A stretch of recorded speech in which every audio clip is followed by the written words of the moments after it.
Rengera ubuzima, igitabo cya mbere, igice cya 10. Gufasha abageragezwa. Nubwo twari dukwiriye guhanirwa ibyaha byacu, Kristo ntaduciraho iteka. Kutanyurwa kwacu, kutumvira, kuraruka, kwinangira imitima no gusuzugura ijambo ry'Imana ntibituma Imana itwivumburira, ahubwo iracyadutegeye amaboko ngo tuyisange. Ubuntu ni imico myiza Imana igirira abantu batabikwiriye. Imana yishimira kuduha ubuntu bwayo, atari uko tubukwiriye, ahubwo ari uko tutabukwiriye na hato. Igituma dusaba imbabazi ni uko tuzikeneye cyane. Imana yishimira kwambura umunyago umunyamaboko, kubatura imbohe no gukura umuntu mu muriro.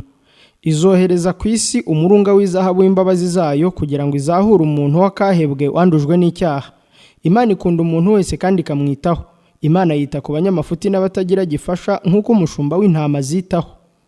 Ubwuzu no kwihangana Umukiza yerekanye nibyo dukwiriye kwereka abandi. Aravuga ati, nk'uko nabakunze mube ariko namwe mukundana.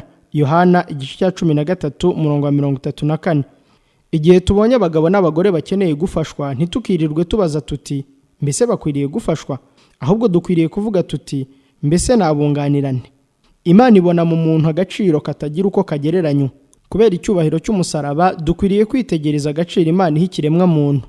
Tubigenje dutyo, twasanga ko abantu nubwo basigingiye batanzweho byinshi ku buryo badakwiriye gusuzugurwa. Mu mugani Yesu yaciye w'igiceri cyatakaye, nubwo cyari mu bishingwe, cyari kikiri igiceri cy'ifeza, cyari kigifite agaciro. Bityo n'umuntu wese afite agaciro ku Mana. Nk'uko igiceri cyari kiriho ishusho y'umutegetsi, niko n'igihe umuntu yaremwaga yari afite ishusho y'Imana. Nubwo ubu yasibanganijwe n'icyaha, iyo shusho iracyari ku muntu. Imana yifuza kongera kumwandikaho ishusho yo gukiranuka kwayo. Mbega ukuntu tudafatanya na Kristo kugirira impuhwe abatagira kivurira, abanyabicumuro n'abapfuye bazize gukiranirwa n'ibyaha. Gufata umuntu nk'inyamaswa nicyo cyaha cyacu gikomeye. Benshi bananirwa kwerekana ubugwaneza bw'Imana n'urukundo rwayo rukomeye. Ibihe byinshi usanga abo babwiza ubukana amagambo ataranganwa impuhwe ari abashengurwa n'ibishuko, maze ayo magambo y'amacumu agatuma imbaraga z'umushukanyi zibivugana. Uko twagera ku mitima. Kumenya ibitekerezo by'abantu ni ikintu cyo kwitonderwa cyane. Ushobora guhagarara nk'igiti wibwira uti, nkurusha gukiranuka, nubwo waba ubivuze utabanje no gutekereza neza, ayo magambo yawe ntashobora kugera ku mitima y'abantu.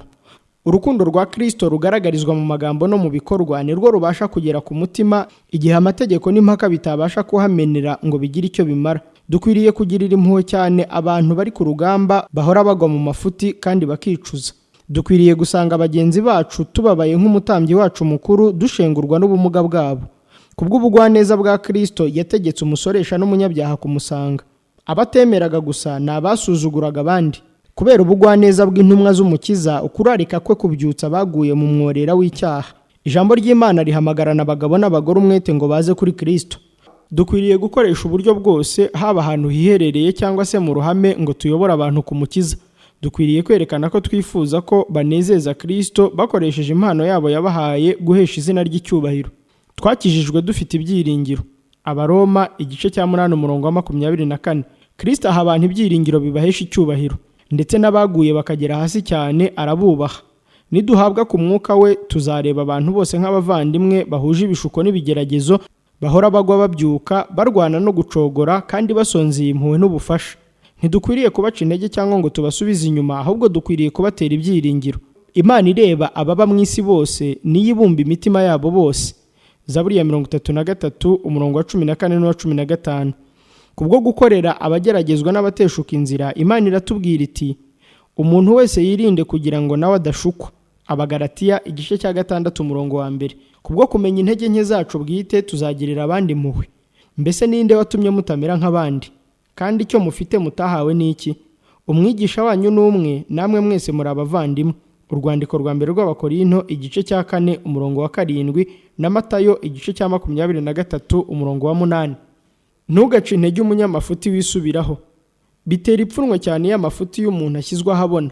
Ntihakagire ubabarisha undi kumugaya. Nta muntu wigeze agororwa no gukozwa isoni, ahubwo byagiye bituma benshi binangira imitima ntibihane. Kubwira umuntu neza bibasha gukiza uwateshutse inzira. Intumwa Pawulo yabonye ko ari ngombwa guhana uwakoze nabi, ariko yatekereje ko ari byiza kwerekana ko ari inshuti y'abafuditse. Yabasobanuriye yuko kubababaza byamuvunnye.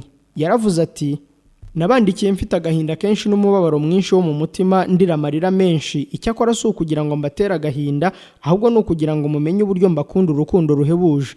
Urwandiko rwa kabiri rw'Abakorinto, igice cya 2 umurongo wa 4. Pawulo ntiyandikiraga abafite imico itagira amakemwa. Yandikiye abagabo n'abagore barwanaga n'ibigeragezo kandi bari bafite ingorane zo kugwa. Yabahamirije yuko Imana izakoresha amaraso y'isezerano ry'iteka ryose kugira ngo izabatunganirize gukora ibyo ishaka, bakora ibishimwa imbere yayo ku bwa Yesu Kristo. Abaheburayo igice cya 13 umurongo wa 20 n'uwa 21. Igihe uwaguye mu cyaha yemeye ifuti rye, muramenya ibyo ntimukabimusuzugurire. Ntimukibwire muti kugira ngo mwizere reka mbanze ndebe icyo azakora. Akenshi kutiringira uwahuye n'ibigeragezo bimutera kugwa. Tuzi bike byerekeye ibigeragezo by'umutima by'ababohewe mu mwijima kandi badafite ibitekerezo bihamye. Umuntu ubabaje cyane nuterwa intimba n'ibibi yakoze. Abasa n'utumva, ntabwo abasha kureba neza, ubwenge bwe buba bwaguye ikinya, ntabazi icyo agomba gukora. Akenshi iyo umuntu batamwumva neza akaba acogoye kandi afite intimba ku mutima, asa n'uwayobewe inzira, akamera nk'intama yazimiye, ntashobora kubona Imana kandi yifuza amahoro no kugirirwa imbabazi. Ntihakagire uvuga ijambo ryo kumwongerera umubabaro.